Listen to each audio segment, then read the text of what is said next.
بسم الله الرحمن الرحیم. د ټولو نه مخکې زه ټول افغان ولس ته د مینې نه ډک سلامونه وړاندې کوم. زما د نننۍ بیانیې موضوع ده په افغانستان کې د امریکې شتون او یایمه برخه. ګرانو وطنوالو، هر کله چې پاکستان په افغانستان کې هر ډول لاسوهنه او جنایتکاري کولې، نو باید دې ته هم په ژور نظر وکتل شي چې ولې افغان حکومت دومره کمزورې ښکارندویي کړې وه چې د پاکستان د دې جنایتکارو مخې نشوه نیولی. که چېرته د افغانستان اردو، پولیسو او د بهرني هیوادونو عسکرو په منظم ډول د پاکستان د دې جنایتکارو د مخنیوي لپاره هڅې کړې وې، نو دا حالات به بیا نه رامنځته کېدل، لکه څنګه چې اوس هم په افغانستان کې د پاکستان فوج او استخباراتي ادارې ISI هغه جنایتکارو ته دوام ورکړی دی. د افغانستان اردو او د پولیسو اغیزمنتوب یووالي ته اړتیا لرله چې دا یووالي دوی نه درلود. فوج، پولیس، قومي ملیشې او د هغوی قمندانان د جلا جلا لوبغاړو په توګه د جلا جلا خپلو ګټو لپاره جنګېدل. ځینې وختونه هیڅ جګړه نه کوله، تر دې چې په بدترینو قضیو کې فوج د پولیسو سره د مرستې کولو څخه انکار کولو. دا اختلافات د هغو قبیلو په منځ کې چې له حکومت سره ملګري وو د سیالۍ له امله رامنځته شوي وو. د یوې قبیلې دننه د دوی ترمنځ لا هم هیڅ ډول پراخه سلسله مراتب نه وه چې ممکن همکاري عملي کړې وي. په هر صورت دا اختلاف د حکومت جوړښت ته هم منسوب شوی و، کوم چې د دې لپاره ډیزاین شوی و چې په حقیقت کې په هر سیمه کې د کوم مشر په خپل سر د مشر کېدو مخه ونیسي. دا ترتیب په 2014 او 2015 کلونو کې هغه وخت کې د یو نورین شکل اختیار کړی و چې فوج په مکرر ډول د پولیسو مرستې ته له راتګ څخه انکار وکړو. د قبیلو او حکومت په پرتله طالبان د دوی د خپلو سیالو هر ډول لړۍ سره متحد وو. دوی وکولی شول چې داخلي سیالي دومره ودروي چې د پوځي اغیزمنتوب مخه نه ونیولې. د دې نه پرته په افغانستان کې د امریکا په ناکامۍ کې د افغان ولس تاریخي ارزښتونو یو ډېر ستر رول لوبولی و چې طالبان د هغه څه لپاره ولاړ وو چې د افغان کېدو معنی لرله، لکه د طالبانو د اسلام واکمني او د اشغال پر وړاندې مقاومت، چې دا هغه افغاني ارزښتونه دي چې د افغانستان په تاریخ کې ژورې ریښې لري. په داسې حال کې چې د افغان فوج، پولیسو او محلي پولیسو د دې ارزښتونو پر ضد مبارزه کوله، چې دا ډول مبارزه افغان ولس ته هیڅ هم د منلو وړ نه وه. لکه څنګه چې د طالبانو یو لوړپوړي مشر په 2015 کال کې لویدیځو څېړونکو ته وویل چې د پام وړ شمېر نظامي مشران او اوږدمهاله جنګېدونکي پیاده سرتېرو د افغان ولس د ارزښتونو پر ضد له امله یو ډول د اسلامي امارت د بیا راژوندي کولو لپاره مبارزه کوي. د اشغال پر وړاندې مقاومت د قربانۍ هڅونه وه. د متحده ایالاتو سره د خپل تړاو له امله حکومت د دې ارزښتونو لپاره خورا کمزوري ادعا درلوده او په دې توګه د ملاتړ کوونکو هڅول د دوی لپاره ډېر زیات ګران وو.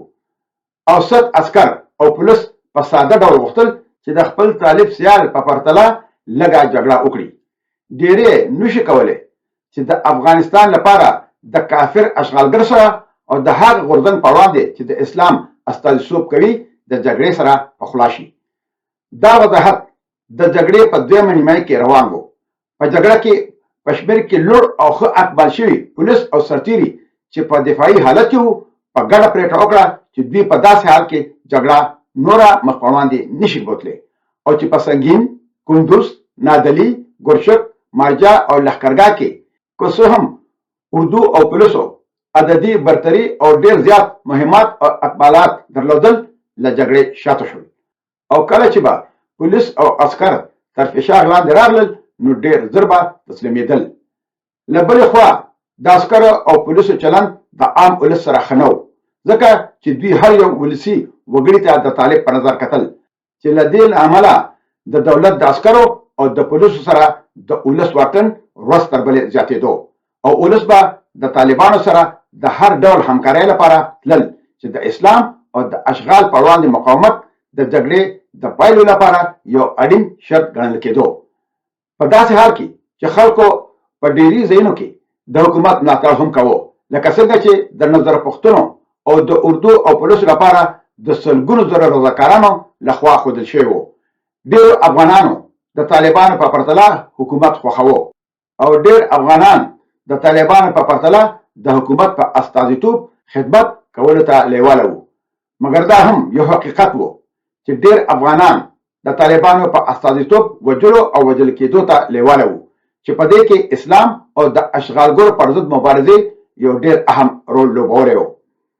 د دې نه علاوه د هویت او مذهب ځواک د دې ثبوت په توګه کارول یو ډېر غلط کار و چې ګنې اسلام په طبیعي ډول تاوتریخوالی دی. لکه د ټرمپ اشارو ته نږدې چې اسلام ترهګري ده، د افغانستان په شان په ټولنه کې د نفرت لپاره توجیه کول یو ډېره غلطه ستراتیژي وه. که څه هم مختلفو طالبانو لکه ملا دادالله لنګ او مولوي هیبت الله د مثال په توګه اسلام په داسې ډول تفسیر کړی و چې تاوتریخوالی زیات کړی و، خو نورو اعتراضونه درلودل. لکه ملا برادر او ملا عمر د دوی په منځ کې د وضاحت ټینګار دا و چې بهرنی نیواک د ملي هویت او اسلام پر ضد و او خلک یې جګړې ته هڅول. دا اسلام نه و چې تاوتریخوالی راپارولی و. دې قوي شرایطو د متحده ایالاتو او د افغانستان د حکومت د بریا مخه ونیوله. خو دلته یو بله پوښتنه رامنځته کیږي چې آیا ناکامي ناګزیر وه؟ که څه هم شرایطو د جریان په څیر پایلې درلودې، مګر متحده ایالاتو په افغانستان کې خپل منزل نو ټاکلی. ډېرو امریکایي جنرالانو او سرتیرو به ویل چې آخر موږ افغانستان ته د څه لپاره راغلي یو. حالانکه په ځینو ټکو کې متحده ایالاتو کولی شو چې مختلفې پریکړې کړې وي چې ممکن د ناکامۍ مخې نیولې وي. په ځانګړې توګه د جنګ سالارانو سره اړیکې شلول او په افغانستان کې په لوړه کچه د فساد مخه نیول. خو د یو امریکایي جنرال په وینا که موږ د فساد د نیولو څه هم هڅه کوله، خو د دولت چارواکي د الف نه تر یې پورې په فساد کې ککړ وو چې په هغې فساد کې دا جنګ سالاران هم دخیل وو. نو نه د دولت چارواکو او نه دې جنګ سالارانو خپل د آرام ژوند له لاسه ورکولو ته تیار وو. هر یو کس لا دمخه په نورو هیوادونو کې د ځان او د خپلو بچو لپاره د اوسېدو بندوبست کړی و. که وطن او ولس تباه کېدل، نو د دولت د دې چارواکو او جنګ سالارانو په دې هیڅ کار نه و.